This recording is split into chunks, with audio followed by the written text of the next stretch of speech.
Selamat sejahtera diucapkan kepada Dr. Rahaya. Nama saya Chang Yazi, Nompometrik S58168, pengurusan pengajian polisi dari Fakulti FPES, dan hari ini saya akan membentangkan tentang citra report MPU 3312. Elemen pertama bagi aktiviti-aktiviti kerohanian, program pertama yang saya sertai ialah program Buddhist Fellowship Jalinan Mesra pada 16 Oktober 2020 pada pukul 10 pagi hingga 10 malam sehingga 17 Oktober jam 2 petang hingga 5 petang dalam online Zoom meeting. Program ini dianjurkan oleh UMT Buddhist Fellowship dan jumlah slot adalah sepanjang 15 jam. Melalui program ini telah memberi peluang kepada saya untuk mempelajari secara lebih mendalam mengenai bahasa Buddhist dan tentang apa yang tidak boleh dilakukan dalam agama Buddha. Program ini juga memberi peluang kepada saya untuk mengeratkan hubungan antara satu sama lain. Bukan ini sahaja, saya juga mendapati bahawa melalui program ini, saya lebih memahami tentang agama Buddha. Program yang seterusnya adalah COVID-19 dan isu ketagihan Substance Abuse and Mental Health pada tarikh 29 Oktober 2020 jam 9 pagi hingga 12.30 hari di Sepada 9 UMS secara Facebook Live. Program ini dianjurkan oleh Fakulti Psikologi dan Pendidikan FPP Universiti Malaysia Sabah UMS, dan jumlah slot bagi program ini adalah sepanjang 3 jam. Melalui program ini telah memberi pendedahan kepada saya tentang faktor yang menyebabkan penyalahgunaan dada. Antara faktor adalah pengaruh rakan sebaya dan tekanan perasaan jiwa. Saya juga memahami tentang keburukan penyalahgunaan bahan seperti arak, dan gambar-gambar ini menunjukkan pensyarah menjelaskan tentang faktor yang menyebabkan penyalahgunaan dada. Elemen kedua bagi aktiviti citra ialah aktiviti komunikasi. Program yang saya sertai bagi elemen komunikasi ialah Forum Influences of Foodie Healthy Diet pada tarikh 7 November 2020 jam 8.15 pagi hingga 11.15 pagi di aplikasi Webex.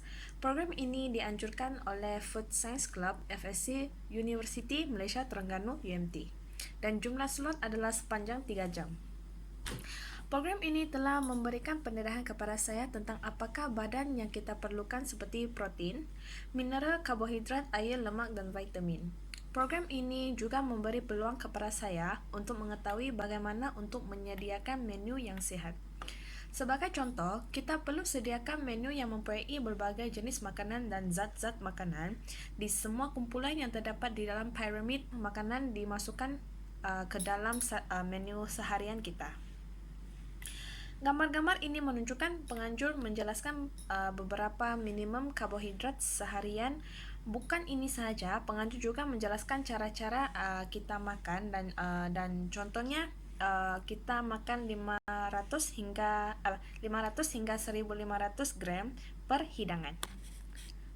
Program yang seterusnya adalah program webinar Sayangi Kesihatan Mental Cegah Bunuh Diri pada tarikh 25 November 2020 jam 9.15 pagi hingga jam 12.50 petang melalui Webex Meeting. Program ini dianjurkan oleh Unit Counseling PTNC HAB dan pejabat pengarah kampus Besut bersama kerjasama Persatuan Mahasiswa Usuluddin Unisas PMUS dan juga Kelab Pengurusan Kaunseling UMT PK, dan jumlah slot bagi program adalah sepanjang 3 jam 35 minit.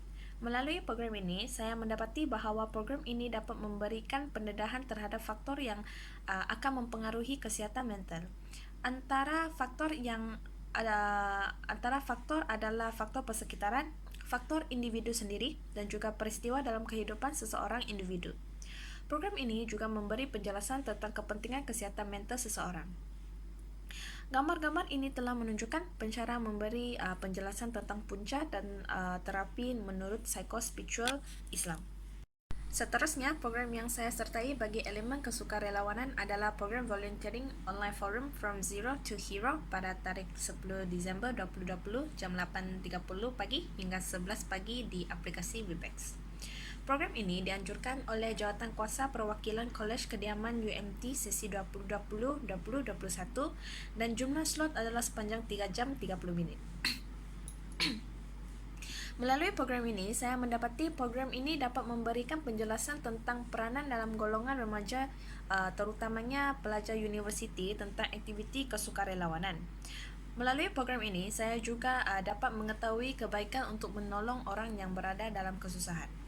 Gambar-gambar ini telah menunjukkan pelajar dari UMT memberikan penjelasan mengenai kepentingan aktiviti kesukarelawanan. Program yang seterusnya adalah Seminar Kesukarelawanan Kebangsaan 2020 pada tarikh 25 November jam 8 pagi hingga 1 petang di Vibex. Seminar ini dianjurkan oleh Kementerian Pendidikan Tinggi dan jumlah slot adalah sepanjang 4 jam. Program ini menerangkan bagaimana kita dapat menjadi seorang sukarelawanan di peringkat global, dan melalui seminar ini juga saya dapat mempelajari cara untuk menjadi sukarelawan yang berjaya dan memberi kesan yang kita apabila kita bantu seseorang.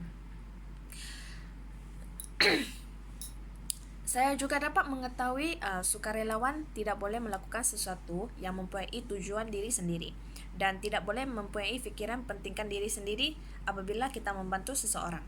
Gambar-gambar ini telah menunjukkan pensyarah menerangkan bagaimana sukarelawan dapat meringankan krisis dunia dan kelebihan untuk menjadi sukarelawanan apabila kita membantu seseorang daripada kesusahan ataupun kesengsaraan.